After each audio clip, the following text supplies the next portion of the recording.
အားလုံးပဲမင်္ဂလာပေါင်းနဲ့ပြည့်စုံကြပါစေလို့ဥစွာတော့ခွင့်ဆက်ပါတယ်ကျော်ကျော် language channel ရနေပြီးတော့မှမိတ်ဆွေများအားလုံးကိုအင်္ဂလိပ်စာလေးလာနေကြတဲ့ကျောင်းသားကျောင်းသူတွေမိတ်ဆွေတွေအားလုံးကိုမင်္ဂလာပေါင်းနှုတ်ခွန်းဆက်ပါတယ်ကျွန်တော်ရဲ့ channel ကနေပြီးတော့မှမိတ်ဆွေတွေအားလုံးကိုကျေးဇူးပါတယ်ခင်ဗျာကျွန်တော်ဒီမိတ်ဆွေတို့ကိုမျှဝေပေးခြင်းတဲ့သင်ခန်းစာသင်ကြားပေးခြင်းတဲ့သင်ခန်းစာကတော့ဒီ business vocabulary အင်္ဂလိပ်စာအခြေခံဝေါဟာရလေးတွေကိုဆက်လက်ပြီးတော့မှသင်ကြားပေးသွားမှာဖြစ်ပါတယ်ဒီဝေါဟာရစကားလုံးတွေဆိုလို့ရှိရင်ကျွန်တော်တို့အတွက်ဒါမတိမဖြစ်အရာကြည့်ရမယ့်စကားလုံးတွေပါပဲเนาะအရာကြည့်ရမှာပါဒီဝေါဟာရစကားလုံးတွေသိမှသာလေကျွန်တော်တို့စကားတွေပြောလို့ရမယ်စာတွေဖတ်လို့ရမယ်စာကြောင်းတွေရေးလို့ရမယ်အပြန်အလှန် communicate လုပ်နိုင်မယ်ပေါ့တုံးနဲ့တူเนาะအားကြောင့်ဒီဝေါဟာရစကားလုံးလေးတွေကိုအမြဲတမ်းလုံးဝအရာကြီးမကျင်နိုင်ဆိုတနေ့ကိုတစ်ခေါက်လောက်ပေါ့နော်တနေ့ကိုတစ်ခေါက်နှစ်ခေါက်တစ်ခါဖတ်ပါများလာရင်ဒီရောရာစကလုံးလေးတွေကကိုယ့်ရဲ့နှုတ်ထဲမှာနှုတ်တက်ရပြီးတော့မှဖြည်းဖြည်းနဲ့ဒါအလွန်ဒီပါရလာပါလိမ့်မယ်နော်ဒါကြောင့်မို့ဒီစကလုံးလေးတွေကိုရှေ့မှာသင်ခဲ့တဲ့ဩဝါဒစကလုံးလေးတွေကိုလည်းပဲ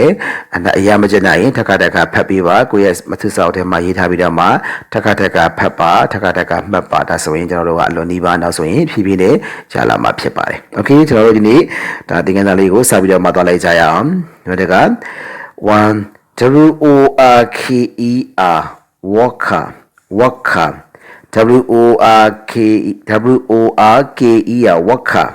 worker အလုပ်သမား worker အလုပ်သမား doln sorry ဒီမှာမှာနေပါတယ် doln doll အယုတ် doll အယုတ်farmer farmer လယ်သမား farmer လယ်သမား soldier စစ်သား soldier စစ်သား cook ထမင်းချက် cook ထမင်းချက် boxer လက်ဝှေ့သမား boxer လက်ဝှေ့သမား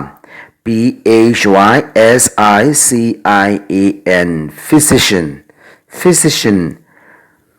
ဆေးဆရာ physician ဆေးဆရာ dentist သွားဆရာဝန် dentist သွားဆရာဝန်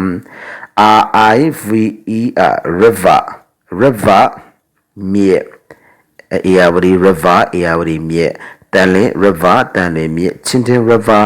ချင်းတွင်မြစ် sweet တကြားလုံး sweet တကြားလုံး teat လက်ဖက်ရည်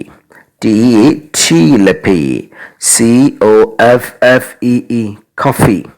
coffee coffee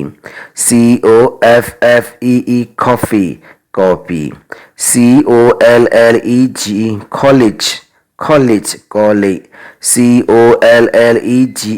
college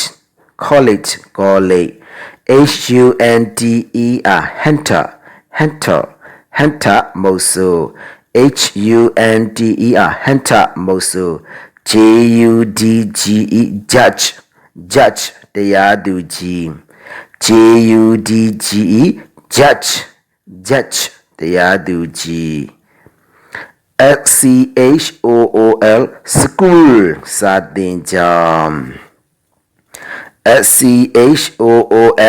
school စာသင်ကျောင်း statue ရုပ်တု statue ရုပ်တု writer စာရေးဆရာ writer စာရေးဆရာ creek Chong Creek creek Chong Preacher preacher preacher preacher တရားဟောဆရာတရားဟောဆရာ film film film star film star ဒီမှာရုပ်ရှင်ဇာတ်ဆောင်ဒါလည်းတစ်ချက်မြန်မာရင်းနှီးမှားသွားတယ်ပေါ့နော်မြန်မာလိုရေးထားတာလေးမှားသွားတယ် film film star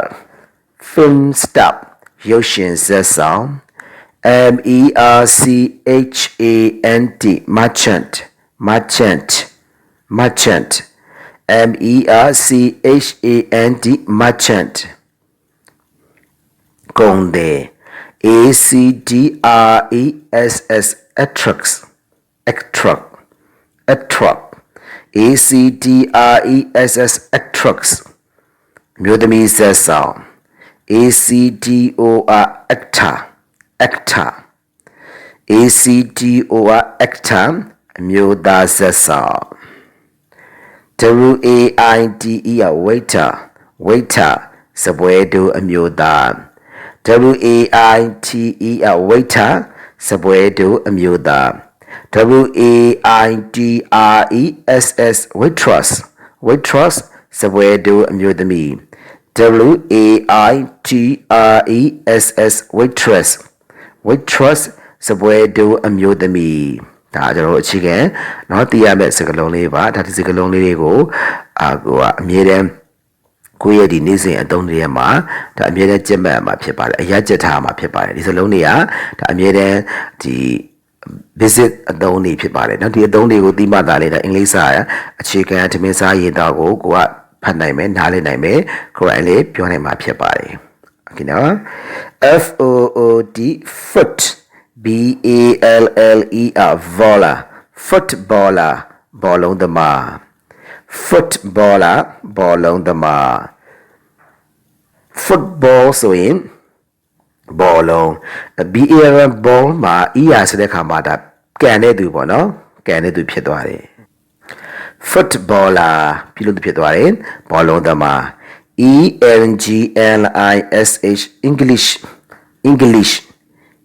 teacher teacher teacher English teacher ဟော teacher က teach ဟော er ဆိုတဲ့အခါမှာသင်ပေးသူ English teacher English ဆရာ sportsman sportsman sportsman sportsman အားကစားသမား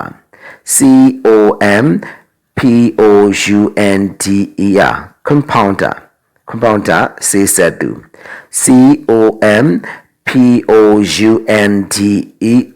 compounder compounder ဆေးဆက်သူ surgeon surgeon surgeon surgeon ခွဲစိတ်ကုဆရာအောင် surgeon ပေါ့ဒီမှာဆိုရင်တော့ surgeon เนาะ surgeon house surgeon အဲ့လိုမျိုးပေါ့เนาะ surgeon surgeon surgeon ခွဲစိတ်ကုဆရာအောင် chocolate chocolate chocolate chocolate chocolate chocolate principal principal principal ကျောင်းအုပ် college ကျောင်းတွေမှာအုပ်တဲ့ကျောင်းအုပ်နော် principal ကျောင်းအုပ်ဒါ college ကျောင်းအုပ်နောက်ကနေဒါခွေးစားခွင့်ပေးနေ college လို့ထပ်ထားတာရတယ်ပေါ့နော် college သူက college တွေမှာအုပ်တဲ့ college ကျောင်း principal နော် principal college ကျောင်း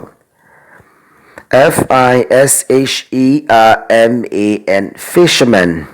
fisherman တန်ငါသည် fisherman တန်ငါသည် head master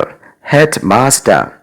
ကျောင်းအုပ် ဒီ headmaster ဆိုရဲဒီကျောင်းကကြတော့ဒီ attendant private school တွေမှာပေါ့နော်ဒီ school တွေအခြေခံပညာကျောင်းတွေမှာအုပ်တဲ့ကျောင်းအုပ်ကိုဒါ headmaster နော် attendant ကျောင်းဆိုရင်ဒါ attendant ကျောင်းအုပ် headmaster ကျောင်းအုပ်ကြီးပေါ့ဒါဒီ school တွေမှာနော်ဒီအခြေခံပညာကျောင်းတွေရဲ့ကျောင်းအုပ်တွေကို headmaster လို့သုံးတယ်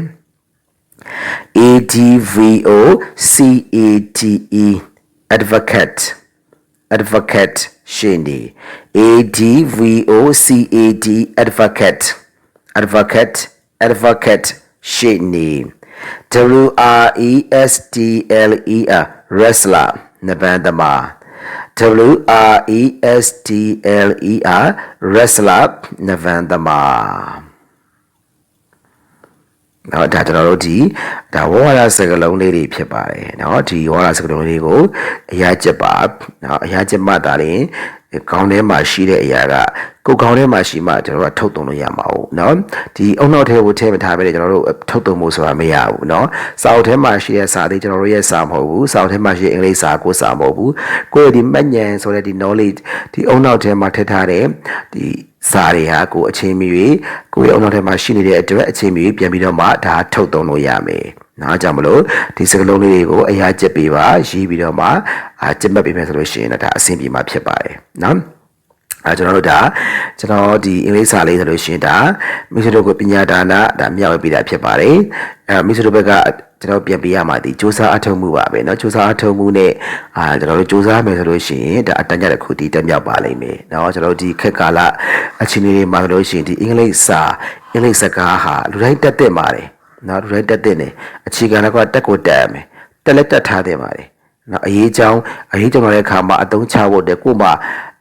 ရှိထားမှာကိုကအသုံးချလို့ရမှာဟုတ်เนาะအဲ့တော့ကိုဒီဖြည့်ထားမှာဝန်စာဖြည့်ထားမှာပေါ့เนาะကိုရဲ့ဒီဘဝမှာအကျိုးရှိအသုံးချနိုင်မှုတဲ့ဝန်စာဖြည့်ထားမယ်လို့ရှိရင်ကျွန်တော်တို့ကအချိန်မီဒီဘာစကားကိုအသုံးပြုလို့ရမယ်ဒီဘာစကားနဲ့ပဲဒါဆက်သွယ်မယ်ဆိုလို့ရှိရင်ဒီဘာစကားနဲ့ရေးထားတဲ့အရာတွေအများကြီးပဲကျွန်တော်တစ်ကမ္ဘာလုံးမှာเนาะဒီဘာEnglish language ကိုအသုံးပြုပြီးတော့မှဒါတစ်ကမ္ဘာလုံးကဆက်သွယ်နေကြတယ်ကိုလည်းပဲတက်ထားမယ်ဆိုလို့ရှိရင်အများကြီးကိုတွေ့ကြည့်တွေ့များပါတယ်ဒါကြောင့်ကျွန်တော်ကမိတ်ဆွေတို့ကိုအမြဲတမ်းတိုက်တွန်းပါတယ်မပြင်းပါနဲ့เนาะလုံးဝမပြင်းပါနဲ့စူးစမ်းပါရသလောက်အချိန်လေးမှာရသလောက်လေးကိုဒီလိုနည်းနည်းလောက်သွားရင်ဖြည်းဖြည်းနဲ့အများကြီးကြာလာမှာဖြစ်ပါတယ်โอเคအဲ့တော့ကျွန်တော်ဒီကျွန်တော်ရဲ့ဒီ vocabulary ဩဝါဒစကားလုံးလေးတွေကိုမိတ်ဆွေတို့ကိုသင်ကြားပေးတဲ့အခါဒီနေ့သင်ခန်းစာလောက်ပဲဖြစ်ပါတယ်နောက်ထပ်